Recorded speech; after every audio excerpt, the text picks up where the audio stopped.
Hi everybody, so today is on anxiety. What is it and what can we do?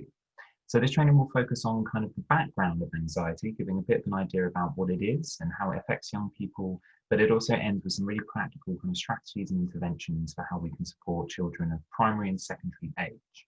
So my name is Matthew Fuller. I'm an educational psychologist with the Barnet Educational Psychology team. Okay, so just to give you an idea of what you can kind of expect throughout this training, we're going to be starting off with what is anxiety, and then we'll be talking about how it can be assessed, and then we'll kind of be moving on. The second half of the training is more about strategies to support young people experiencing anxiety and interventions that can be used to reduce anxiety in young people. So if you're a SENCO, this links quite well to the Assess, Plan, Do, Review framework. So you can, obviously all the assessments can be used for your assess. Your strategies and interventions can be your plan and do, and then you can re-administer the assessments as part of your review. Okay. Oh, and if you see this purple thing come into the side, that is coronavirus specific information. So as I said, this training was originally done at a SENCO conference, but we sort of updated it during the coronavirus lockdown and added lots of additional information about, sort of more coronavirus specific information there. So when you see the purple box, that's what that's for. Okay, so we're going to start by talking about what is anxiety. So the ONS figures, I think that's Office of National Statistics, I think that's what that stands for, have found that about 10% of children and adolescents suffer from one or more mental health disorders. So it's about 1 in 10 children. Approximately 2 to 3% of children and adolescents aged 5 to 15 years old actually have a diagnosed anxiety disorder. That's been found in some research. And anxiety disorders are actually comorbid. They're linked to depressive disorders in 8 to 17-year-olds.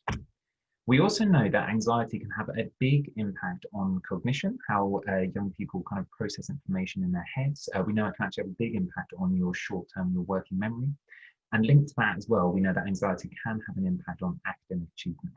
So I've just included some of these sort of facts and statistics just to show how prevalent these difficulties are and how important it is that we can actually put things in place to support children with these difficulties. Because not only does it impact their well-being, but it can actually impact how they're able to access lessons broadly as well.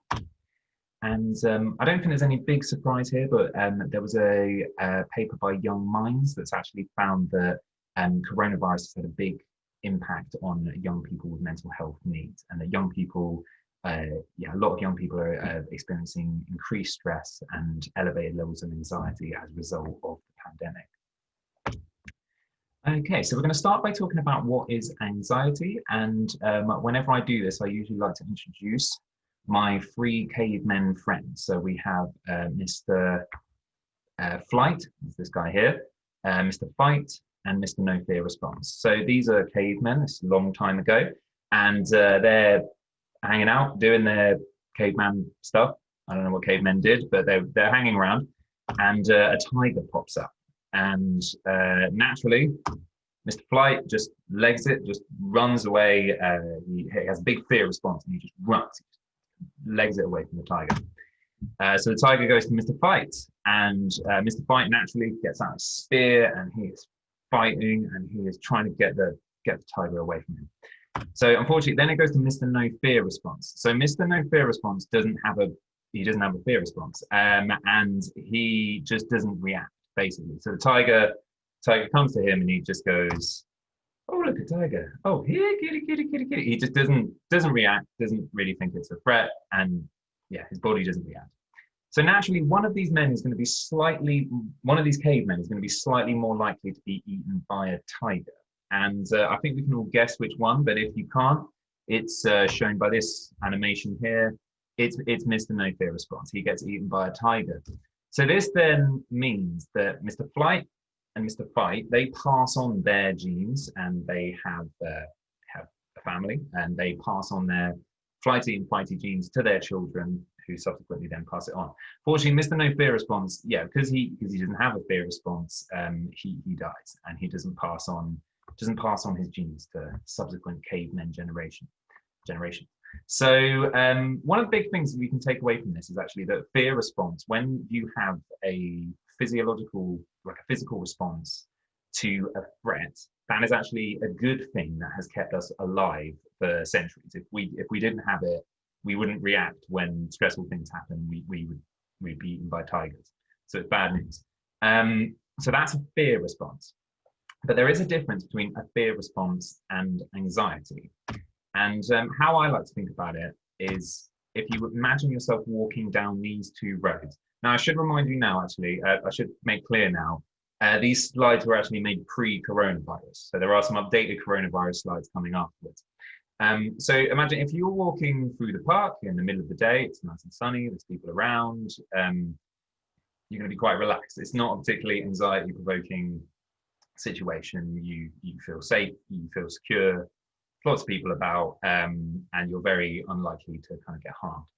Whereas if you're walking down this dark, terrifying looking street alone at night, naturally, it's probably going to be quite an anxiety provoking experience. You might be thinking, what if I get hurt? What if someone jumps out at me? There's no one around to help me if anything did happen. It's generally a bit of a spooky vibe. I don't know if you might not be able to see this on your screen, but there's also a very terrifying looking house there. It looks like something out of a horror film. So this is generally going to be quite an anxiety provoking situation. You're going to be, your heart rate's going to be up. You're going to be breathing kind of differently. Your body is basically looking for threat. You're looking for something that might hurt you in your environment, because you're preparing yourself. You actually think, you've got that apprehension. You think that someone might be trying to hurt you, and you're kind of looking for that. So this is, as I say, a very low anxiety state. You're in a low state of arousal, and you're less likely to perceive threat, but you're also going to have a slower reaction to threat if it was to happen. And this is a very kind of high anxiety situation. You're going to be in a high state of arousal. You're very likely to perceive threat, and you're actually going to have a faster reaction to threat if you do see it. You're actually going to have a better chance of survival. So I like to think, if you were walking down here and a cat came out in front of you, you probably wouldn't react. It would just be fairly normal. You're in a park. Whereas if a cat came out here, you might go, oh my God, it might really make you jump, because you're looking for threat. You're looking for some kind of spooky stuff, things that might hurt you. So if you see something moving fast, you might, it might really make you jump and you're really scared. So yeah, those are those two situations. But as I said, this was actually made before coronavirus. So the situation has kind of changed now a little bit. Yeah, some people might actually look at that and go, well, this is a fairly quiet, empty street. You don't have to worry about social distancing here. Whereas, got little asymptomatic kids here hanging around, maybe slightly older people. So yeah, the situation might have changed in relation to coronavirus. So I think now, yeah, what we think of as being anxiety provoking or not anxiety provoking is probably slightly different. So I don't know about you, but personally, this during coronavirus was probably the most terrifying thing you can possibly think of, being in a supermarket with loads of people not wearing masks. You've got asymptomatic little kids around, potentially elderly or slightly older looking people. That doesn't seem like a good idea. It doesn't seem particularly safe. It's very busy as well. There's lots of people that seemingly aren't observing social distancing. So, this might be this now might be quite an anxiety provoking situation. Whereas actually, if you're at home, yeah, you feel quite safe. You've got your cup of tea, you've got social distancing, and if you're able to work from home on your laptop as well, that's going to be a less anxiety provoking situation, because you maybe feel a bit more safe. So I thought I'd just include that, because I thought the previous slides were a bit needed updating in relation to the coronavirus pandemic. So I think, so again, when we talk about anxiety and fear responses, I quite like Sadek and Rua's definition of anxiety, where they describe it as a diffuse, unpleasant, vague sense of apprehension. And it's a response to an imprecise or unknown threat. And the feelings are actually rooted in the possibility of danger. So yeah, if you're walking down a dark street, you might feel a little uneasy and concerned that something might happen, but you're not actually too sure what that might be. You're just scared that something might happen. Whereas fear is a kind of an emotional, actual physical response to a known or definite threat. So if you're walking down the street and someone points a gun at you, there's the danger is very real. It's very definite and very immediate. There is a clear and present object of the fear. It's the guy with the gun. That's the thing that's really making you scared. So the two are actually kind of linked. So fear causes anxiety, and anxiety can cause fear. So if it was the case that, say, you were walking down the street one night and sadly, you were mugged or hurt or something like that, the next time you were to walk down the street at night, you might actually be more anxious because you previously had you've had a fear response in that environment. So it means that when you go back to that environment, you might actually experience more anxiety. And then incidentally, if you're experiencing more anxiety, you're actually more likely to have a fear response as well. So the two are sort of interconnected in that way, but they are slightly different things. And this is really important when we move on to think about some of the assessments that we use with anxiety and some of the interventions that we use as well. Okay. So what happens when we experience anxiety? We know that basically we go through a series of sort of cognitive steps. So it starts with perception. So we perceive something or a stimulus as being potentially harmful. It doesn't actually have to be directly seeing it. It could just be hearing people talk about it. Yeah, so if we saw a tiger attacking someone, that's a pretty clear perception of what we might then get anxious about. Also, if we heard people talking about tigers, if we were hearing, oh, they're these scary cats that go around killing people, that's our initial perception. That's going to make us, that's going to start our kind of anxiety response. We then move on to the cognition. So this is our thoughts and beliefs about the stimulus. So we start thinking, okay, tigers eat people. They could get me at any time, come out of nowhere. They're sneaky as well. They could come from under a bush or under a tree or something like that, and they'll get you. So that's your thoughts. That's your thoughts and beliefs about the stimulus. You then get the feelings that are associated with the thoughts and beliefs, which is probably nervousness and anxiety, a bit of worry, and maybe particular worry in certain environments as well. And then you get your arousal state. So if you're feeling nervous and anxiety, if you're feeling nervousness and anxiety, you are going to be going into hyperarousal. So your body's going to be preparing for a fight or flight response. You're not quite doing the fight or flight response, but you're kind of halfway there. So your heart rate's going up, your breathing's getting fast, you're probably losing your appetite, and you might even have a bit of a stomachache as well, because your body's basically preparing to run away. And then you have your behavior. So you will do basically everything you can to avoid that stimulus, avoid that thing that is going to be making you feeling anxious. So you might become quite withdrawn, you're less likely to kind of chat and have a conversation and be relaxed, and you're slightly more likely to fight, slightly more likely to have a kind of very scared response to something. So now let's think of these steps in relation to coronavirus. So all of the young people that we're working with, primary and secondary, have likely seen news footage. They've noticed obviously very quickly that their schools have been closed. They're seeing people with face masks. They're seeing parent carers not working. I mean, any child that's in a picture like this, that looks pretty scary. And if they've been to a supermarket, particularly near the start of the lockdown period, they might have seen empty shelves and very poorly managed trolleys. Even just the idea that they may have seen these kind of news articles where talking about Boris Johnson that was actually taken into intensive care with coronavirus. So even just the knowledge of knowing that the Prime Minister is actually in hospital at the moment and is very, very ill with this illness, they're going to be seeing that, they're going to be hearing that. Any child that has even a remote understanding of graphs knows that this line is basically bad news, and they're going to be seeing that, and they're going to be seeing that the cases are actually going up. This illness is spreading amongst people within our country, within my community. So all our young people have kind of been exposed to this. So then we get their cognitions, so their thoughts and beliefs about this stimuli. They might be thinking coronavirus could hurt me, it could hurt my family. I might have it and not know, because I might be asymptomatic. We know that actually a lot of children maybe don't show as many symptoms or show as extreme symptoms. And also they might be thinking school is dangerous. There's a reason why they closed the schools, and it's because that's where it's spreading, that's where it's getting around. So then they've got the affect. So obviously linked to these thoughts, they're probably going to be feeling a lot of fear, a lot of anxiety, and yeah, they're going to be feeling that. And then naturally their body isn't kind of, so their body is basically preparing for a fight or flight response. It doesn't, your anxiety doesn't mean you're like less likely to get coronavirus, if you see what I mean. Your body just sees threat. It just sees all things as a threat. So it's going into hyperarousal. You're preparing for a fight or flight response. So our young people, the children that we work with, their heart rate is going to be going up. Their breathing might be getting fast. They're going to be losing their appetite, maybe having stomach ache, having these kind of typical physiological responses to anxiety. And lastly, they're going to want everything they can to, they're going to do everything they can to kind of avoid this stimuli. They're going to become withdrawn, wanting to stay inside, as I say, not go to school, don't speak to people, wash their hands.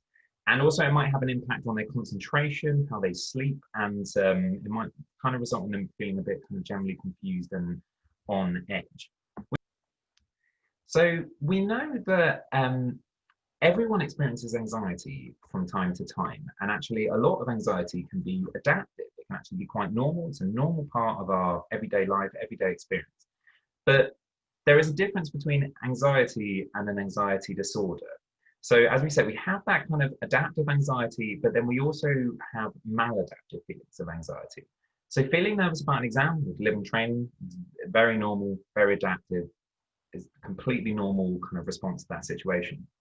Whereas feeling nervous about going to sleep without maybe checking all the plugs in the house, this could be maybe moving into the maladaptive. If you're getting so nervous to the point it's actually having a massive impact on your life, it's preventing you from completing developmentally appropriate tasks, that's when we would say your anxiety is getting to the point that it's an anxiety disorder. So anyone that's done sort of A-level or undergraduate psychology probably will have seen this graph before, the Yerkes-Dodson law. Yerkes-Dodson law. So Yerkes and Dodson found that anxiety, they were looking at anxiety and physiological arousal in relation to performance in tests. And one of the big things they found a curve, was that if you go into a test and you're completely not anxious at all, you don't really care about the test, your performance isn't actually going to be that strong, because you're going to be going in, you're going to be thinking quite slow, you're not really that interested, and your performance will be quite weak. Whereas if you're a little bit nervous, if you're a little bit worried, if you've got a relatively moderately high level of arousal, like medium on the arousal scale, you're actually in the optimal arousal and the optimal performance phase. So you're going to be thinking quicker, you're going to be thinking faster, and you are, because you're kind of halfway up, your body's, as I said, preparing for that fight or flight, you're hyper aroused. So you're a bit more awake, you're sharper, as I say, you're thinking quicker, and your performance will go up. You'll actually have very strong performance. Whereas if you get really strong anxiety, so your arousal is really at the high level, you're all the way down here, this is where you actually get impaired performance because of the strong anxiety. So the anxiety gets too much and you just can't handle it anymore.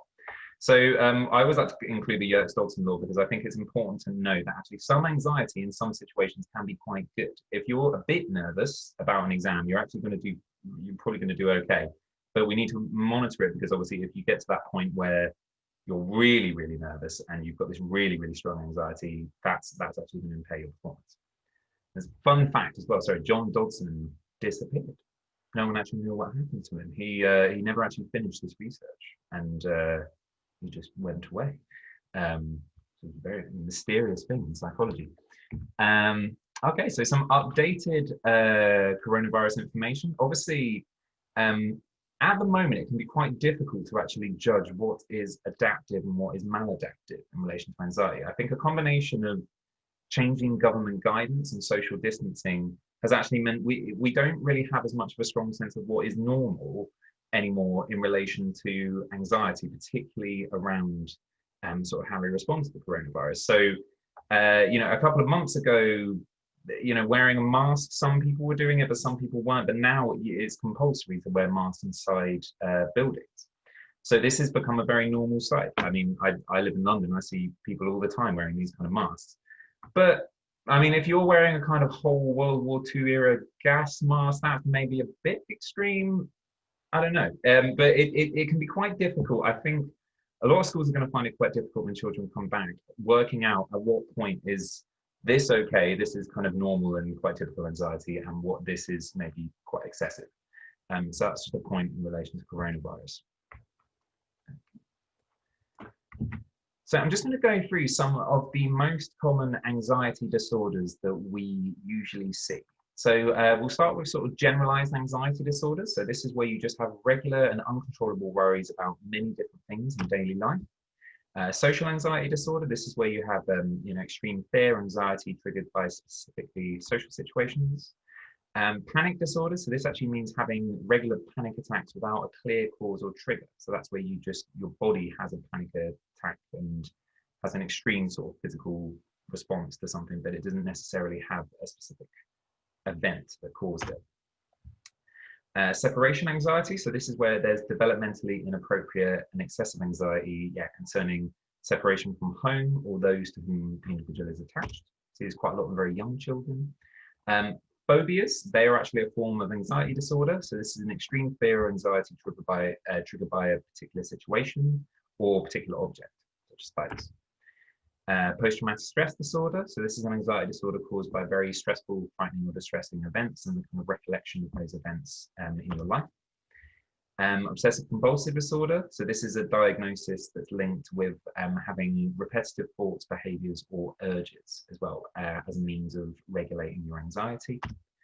And finally, selective mutism. So again, we see this quite a lot in slightly younger children, but this is a consistent failure to speak in specific social situations, despite being able to speak in other situations. So we know that during lockdown, there are a lot of young people that have suffer from this obsessive compulsive disorder that have particular difficulties. Particularly if their sort of obsessions or compulsive behaviors were linked around germs or intrusion. The knowledge that there was this virus out there that was affecting people was sometimes actually meaning that a lot of people with this difficulty had a really particularly tough time during lockdown. We also know that people with generalized anxiety disorder as well, obviously the environment during lockdown was quite anxiety provoking for everybody. So if you've already got difficulties regulating your anxiety, just a part of your daily life, that's going to be a particularly difficult time for you. Now it's interesting because I think the young people that maybe have social anxiety disorder or difficulty separating from their caregivers, they're actually probably haven't had as much of a bad time during lockdown because they've got that, the social distancing has been in place. So they've got less exposure to social situations, and those with separation anxiety have not maybe had to leave the home as much, have not actually had to leave their parents as much as well. So we've got obviously particular concerns about these young people as they might experience particular difficulties kind of returning to school. When they come back, they're going to maybe find it really, really difficult because they've had months where they haven't been exposed to social situations and they haven't had to separate from their caregivers. So now we're going to be going into the different theories that underpin specifically anxiety disorders. So two people might get exposed to the same situation, but one person might be able to kind of recover and move on from that situation, whereas someone else, they might actually develop an anxiety disorder after that.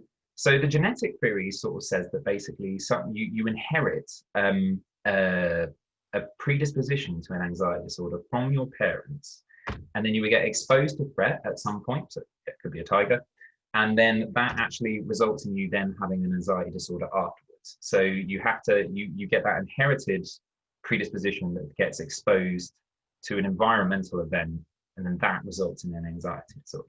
That's genetic theory.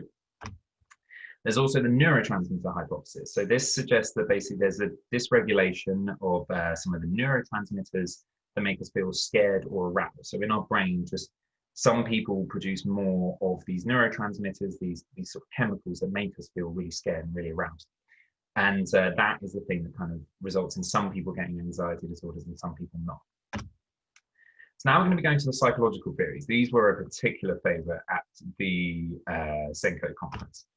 So we're going to start with the cognitive theory. So this, the cognitive psychologists, they believe that basically exposure to threat causes some individuals to form cognitive schemas. So these are their sort of rules for processing the world. So that's them forming schemas. And then they selectively attend to information that conforms with their beliefs, which then results in the anxiety kind of being reinforced. So if you were exposed to, let's say, a dog barking at you when you were very young, and you came up with the schema that dogs are just these little terrifying little monsters that kill people and hurt people, then for the rest of your life, every time you see someone playing with a dog and having a really nice, fun time, you're kind of ignoring that. You're maybe not paying as much attention to it. But when you see a dog barking or pulling on the lead or doing scary stuff, you are attending to that. That's conforming with my schema that dogs are just these terrifying little monsters. And then that's basically going to reinforce your anxiety. So that's the cognitive theory. And now we're going to go on to the incubation theory, which is from behaviorist psychology. So behaviorists, they've got an idea that basically you link a stimulus with a fear. So if you just linked a dog with being scared, you then want to avoid that, and trying to avoid that feeling causes anxiety. So that's the behaviorist theory. Oh yeah, and brief, consistent exposure kind of leads to that fear building as well. Right, now we go on to the psychoanalytic theory. So this is the kind of Freud and Jung school of psychology. So the psychoanalytic theory suggests that we have these unacceptable impulses in our heads. This is our sex, drugs, kind of rock and roll side of ourselves. And we don't like this. So we put up a defense mechanism to kind of keep out these unacceptable impulses because we don't want that kind of moral anxiety entering our consciousness. We don't like that. But putting up these walls, putting up these defense mechanisms leads to this build-up in neurotic anxiety because we've got to keep these walls up. And this neurotic anxiety basically becomes attached to objects and situations. So you've got this neurotic anxiety and it becomes displaced maybe onto dogs. And you go, yeah, I'm scared of dogs, but actually you're actually scared of accepting the unacceptable sides of yourself. And that's the psychoanalytic theory. Okay, the last one, as I said, this was the one that was particularly popular amongst the Senkos, is systems theory. So this suggests that basically we observe our parents react to stressful events and cope with this by avoiding the stimulus. So if our parents didn't like dogs, and they would be avoiding this because it would be an anxiety-provoking situation for them. So then the child, subsequently, when they get exposed to dogs, they're going to avoid it as well because they've just kind of learned from their parents that dogs are kind of scary. But the systems theory goes a little bit above this because also if you have parents that are scared of dogs, you're probably they're not going to be friends with anyone that has a dog. They might not take their children for walks in parks where there are lots of dogs. And also they won't, they won't watch films where there are dogs. They won't say, oh, look at that child playing with a dog and having a fun time. They're going to ignore dogs. So that child has actually never really been exposed to a particularly positive perception of dogs in general. And so systems theory kind of says that the systems in place around the young person basically results in them having this anxiety that's maybe specific to dogs or a certain situation. And it's actually built around family as well. So I think it's quite interesting thinking of the systems theory in relation to coronavirus. So I want you to imagine now that these are just two families, two children. So this child and this child are almost identical in the class with regards to attainment and everything like that. Really, really similar children. But let's say coronavirus hit. This family have got real concerns about their vulnerable family members. Also, the dad's got concerns about vulnerable family members. Mum's maybe got concerns about job security and whether her job's actually going to keep going on what's going to happen to her job. In addition to this, they don't have a garden, right? They might have minimal time actually leaving the house and opportunities to leave the house. The child is basically doing schoolwork whenever possible, but it might not always be there. They might not always have an opportunity to do it. She doesn't have any siblings as well. So this one over here has got maybe like a little sister, but this one doesn't. So she's just on her own. The grandparents were heavily involved in childcare before lockdown, and the auntie actually lives with them in the house and suffers from diabetes. So naturally, this family are going to be a lot more concerned. They might be stockpiling food, particularly during the start of the lockdown. They might be really, really strict on hand washing very early on. They might have been very early adopters of face masks as well, and really, really strict about wearing face masks, maybe even in the house or whenever they go outside.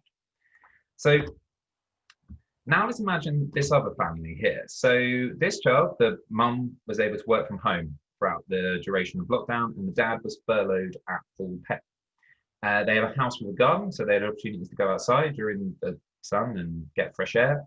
They're being supported by their dad for their homeschooling, and also they're being supported by their granddad, who used to be a teacher as well. The grandparents either live in Germany or the English countryside, and the parents are kind of being very careful, but they're also being very calm and collected as well. They've got their Ocado deliveries, they've got their chalk stuff, where they're doing lots of activities, but they're focusing on the positives as well. They're trying to keep the children kind of happy and focus on them kind of having positive memories and engaging in their learning experiences as well. So now let's say time has passed, as shown by that animation, and these two children are returning to school in September. Now this child is coming in with the idea that school is dangerous, and if my friends aren't wearing masks, they will make me ill. I might get ill and I'll make my family ill, and I don't remember anything, and I've been finding it really difficult to do any of the home learning for the last nearly 6 months. Whereas this child is coming into school and they're going to be thinking we'll be okay. They've had quite a lot of time with their parents focusing on positive things. They've been doing lots of activities. They've been really engaging in the home learning opportunities. And they've been in, although obviously still stressful, quite a safe sort of family environment. They might have actually liked spending more time with their family. So one of the things I kind of wanted to point out with this is basically two children that might have seemed very, very similar before coronavirus may have had very, very different experiences of coronavirus based on the systems that were around them. So there may be some children that are coming in with really different ideas of what is safe, what is normal, and what they should do to kind of keep themselves safe. Okay, so now these are just some sort of systemic factors to consider when thinking of children that might have had a particularly difficult time during the coronavirus sort of lockdown, during the disruption caused by the coronavirus. So obviously, any children that have had exposure to people who suffered from COVID are likely going to be, obviously, have had a very different experience of coronavirus and a very different idea of how it might affect them. Their exposure to media might have actually been different, and that could have an influence. Access to technology, housing, employment, like parental employment, prior attainment as well. I know a lot of schools at the moment are very concerned about how the coronavirus lockdown may have influenced the attainment gap between students. Parenting style as well is something else that's quite important to take into account. Did the parents kind of share the concerns with their children, or put on a brave face and kind of maybe not actually talk about the things that they were worried about? Because that, again, might have had a big impact on the child. And also having previous exposure to trauma may have also may result in some young people having kind of very different experiences of lockdown. And the other factors as well is any prior vulnerability. We know that unfortunately, during the coronavirus pandemic, any kind of previous difficulties that were present before the outbreak have been kind of exacerbated and made worse by the outbreak. So unfortunately, we know that there have been increased rates of domestic violence, abuse or neglect, any parental mental health concerns. Obviously, these children might have had really particular difficulties during lockdown, and any parents that have got physical health concerns as well. These are some things that are definitely worth considering when you're thinking of children that might have had a particularly tough time during lockdown, any of these factors. Okay, so we're going to move now on to how can anxiety be assessed. Okay, so these are just some general signs that you can kind of look for that are usually indicative of children that are experiencing excessive anxiety. So difficulty focusing or their mind going blank, fatigue from sleep disturbance, feeling restless or just visibly on edge, having kind of irritability, or sometimes just referred to as being acting out. So as we said earlier, children that are experiencing a high level of anxiety are more likely to see kind of threats in their environment, and they're more likely to react in a very fearful, kind of scared way. So this might sometimes result in them kind of acting out a bit more. Fear of talking in front of a group can be a big one. Fear of scrutiny or judgment from either teachers or other children. Difficulty actually separating from their parents or caregivers can be a real big sign. Any avoidance behaviours of work or certain situations, again, can be really indicative of children who have particularly difficulties managing anxiety. Tantrums and meltdowns, psychosomatic complaints. So this could be headaches, stomach aches, muscle pains, physical pains. Because as I said, like when you experience anxiety, it's like your body is preparing for a fight. So that can sometimes result in you actually having like stomach problems. Panic attacks, obviously a really clear sign that a child might be having anxiety difficulty. And also just any excessive worries. If you're talking to young people and they are constantly kind of worried about getting things wrong or worried about this or worried about that, and this might be a sign that they've got some difficulty regulating their anxiety. So these are just some tools that you can use as part of your assessment, particularly if you're a Senko. So these are freely available online, and they're quite good resources for if you just want to kind of monitor a child's anxiety. And we don't actually recommend using these in any kind of diagnostic way. We're not actually using this to diagnose an anxiety disorder. We're mainly just using it as a way of monitoring how a child is responding to an intervention or just how they're getting on over time. So the Spencer Children's Anxiety Scale is a really useful resource. As I said, there's a child version from 8 to 12, and there's a preschool that's 2.5 to 6.5. Bit weird because, yeah, presumably if you're aged 6.5 to 8, that there's not a version for you. But they have a parent version, and a version for slightly early years. It's open access, so it's completely free to use, and it's quite easy to score as well. And it gives you subscales of all of these areas. So that's just one of the tools that you could use. This is the School Anxiety Scale Teacher Report. Is a really, really good tool. It's designed specifically to assess anxiety in school based on how a child presents in class. Again, it's open access, completely free to use. It's primarily for primary age children, so children aged 5 to 12. It's very quick to administer, and it's completed by the teacher as well. The RCAT is a really useful tool. Again, it's self-report. There's self-report and parent report. It's completely open access and free to use, and it has different subscales that look at different types of anxiety as well. And also, very interestingly, they've actually, someone is working on, they've worked on an adapted version for children on the autism spectrum as well, that's based on this assessment. So it's really useful. There's the screen for child anxiety related disorders, which gets abbreviated to SCARED, very good abbreviation.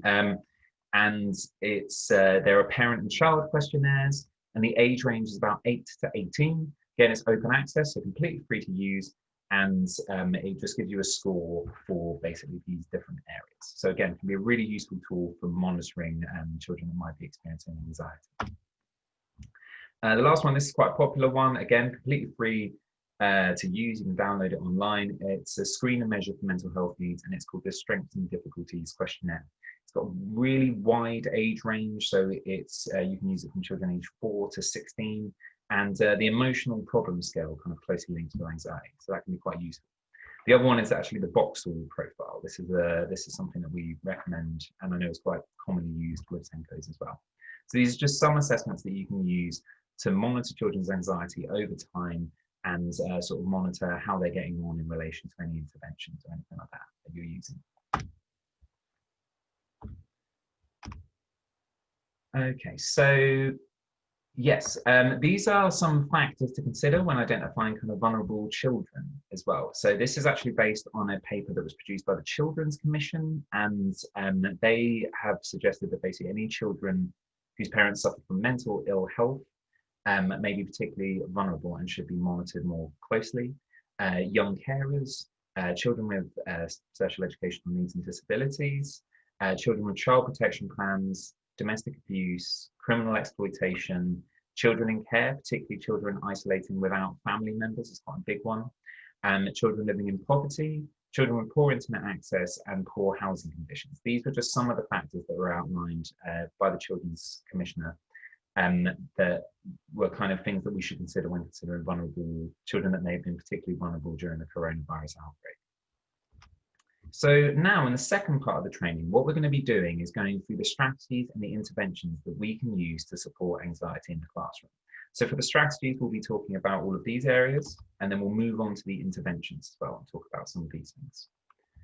So, starting off, one of the big things we can kind of do to support children that are experiencing anxiety is giving them lots of preparation for changes and transitions.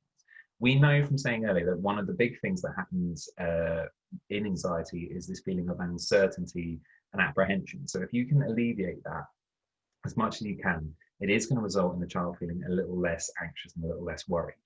So giving extra time and warnings before transitions is a really useful exercise. Substitute teachers, letting the child or family know when a substitute teacher will be in the classroom can be really, really useful. Having a buddy system, so actually pairing a student with a peer to assist them with transitions to lunch and break times, because these sort of less structured times can be really anxiety provoking. So having a sort of buddy there can be quite useful for that. Participation and positioning. So actually having frequent check-ins to check their understanding of the task, not requiring the child to read aloud or speak in front of the class, because again, that can be quite anxiety provoking. Having videotape presentations or presenting it just in front of the teacher. So the child has an opportunity to kind of show their skills and show their knowledge in some areas without having to do it in front of a big group. Preferential seating in the class in an assembly, so that could be near the door or near the teacher's desk, kind of depending on the child and what makes them particularly anxious. Being near the door can be quite useful because if they need to kind of pop out to self-regulate for a little bit, it makes it a bit easier to do so. They don't have to stand up and kind of walk across the class. And preferential groups for school trips. So having a child with a teacher or an adult the child knows well can be really useful for them because, yeah, again, it's going to mean that they feel a bit more comfortable and a bit more secure when they're out and about. Okay, and here are just more strategies. So task considerations, actually having clearly stated and written expectations, both behavioural and academic, can be really, really useful for children with anxiety because quite a lot of children with anxiety, they kind of overcompensate because they're worried that they're going to get things wrong. They might end up writing reams and reams of kind of unnecessary information and not really understand the task. So actually having very clear descriptions of write 2 paragraphs about X and Y can kind of alleviate that anxiety again because they have quite clear understanding of what they're being asked to do. Breaking down assignments into smaller pieces again can be really useful. If you give a child quite a broad task or a broad goal, that might maybe be a bit overwhelming for them. But actually breaking down the assignment kind of into individual steps makes it less anxiety provoking and makes it a bit more manageable and a bit more sort of easy to digest. Test and assessment considerations. So we know that any tests and assessments can be really anxiety provoking time for everyone. If you've got a child that particularly finds it difficult to regulate their anxiety, this is going to be an extreme anxiety provoking time for them. So having sort of modified homework and deadlines, giving them extended times or separate rooms for tests can be really, really useful strategies to support children with these difficulties. There's also, we usually recommend giving word banks and equation sheets as well. So these can be really useful for children that just kind of go blank during an assessment.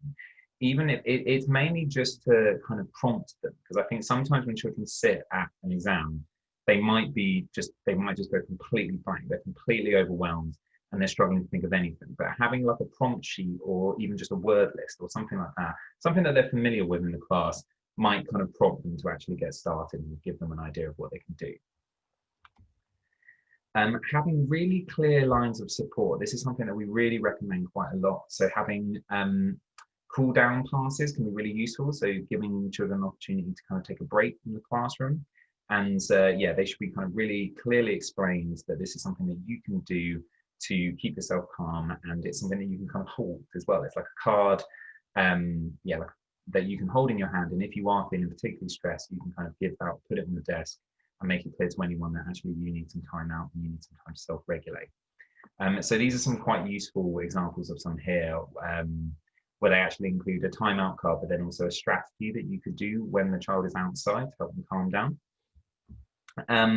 Having kind of one adult or a few adults in school that they can actually seek help from when they're feeling anxious. So for instance, you have a school counsellor or a Senko. So this hand down here is quite a useful exercise. So you get the child to think of basically 5 people that they could speak to if they were anxious. And actually doing that exercise is just a way of kind of prompting them to actually think, if you are feeling anxious, that these are the people that you can speak to. Help after illness as well. So we know that actually missing work can kind of really spike any anxious feelings. It can actually result in children really not wanting to come back to school. So providing class notes or exempting students from missed homework can actually really help them to reintegrate as well. And there are some school-wide programs as well that are probably already used quite a lot in primary and some secondary settings as well, that can be used to really help children to regulate their anxiety. So for instance, zones of regulation is a really useful information and really useful intervention. Focuses on recognizing and actively regulating your emotional state. And the toolbox, which is part of the zones of regulation intervention, can be really useful. So with this, you get the child to actually identify some strategies that they can use to kind of calm themselves down if they're in the red or the yellow zone and get themselves back to the green zone. So that can be a really useful exercise and a really useful way of supporting children with anxiety. The incredible 5-point scale as well, kind of similar to the zones of regulation. You get the child to think of basically how they're feeling from a scale of 1 to 5 and some strategies that they can use to calm themselves down. And that can be quite a good way of giving children an opportunity to kind of communicate where they're at with an adult as well. So you can use these kind of cards and these resources to determine sort of how anxious they are. Okay, so now we're actually going to talk about the interventions for anxiety. So those are the sort of strategies that we can use to facilitate children that are experiencing notable anxiety kind of in the classroom. These are sort of interventions that you can use maybe outside of the classroom or as part of an intervention group to help children that are maybe having particular difficulties regulating their anxiety. So one of the biggest things we can recommend is breathing exercises. So actually taking really slow, long, deep breaths basically slows down your heart rate and slows down basically your physical response to anxiety. So, you know, as we said earlier, that obviously when you get anxious, your heart rate goes up. Doing these breathing exercises can actually slow your heart rate down, and it can mean that it can basically lower that kind of anxious response. So I've got some sort of videos here. There's some really, really useful videos on YouTube where they've got little breathing exercises. And this is actually just a GIF here as well. So it's just like a little animated picture that just has an inhale and exhale. It can be, there's a really good resource here as well that's got some useful sort of breathing exercises in it. Now linked to this is something that I'm really interested in and really recommend a lot, is using biofeedback. This is particularly good when you're working with maybe secondary age populations where they might be thinking, oh, I'm not really into breathing exercises or things like that. So this is actually an intervention where you do a breathing exercise whilst monitoring your heart rate. And this has actually been found to really, really support young people that are experiencing anxiety. And some people have actually started including it as part of cognitive behavioral therapy interventions. So there's a link down here to an app that you can download where you actually measure your heart rate through a phone's camera as you do a breathing exercise. And it basically shows you the extent to which your breathing patterns are linked with your heart rate. And a lot of young people that I've worked with found this really useful, found it quite an interesting kind of way of doing a breathing exercise. So that's something else that you can do, really recommend. So mindfulness. Now, this is a really, as I say, we cannot recommend this enough. There is a really conclusive kind of evidence base that has found that mindfulness-based therapy is really, as I say, really promising intervention for treating anxiety and mood problems. So mindfulness, I think there's a really good definition here.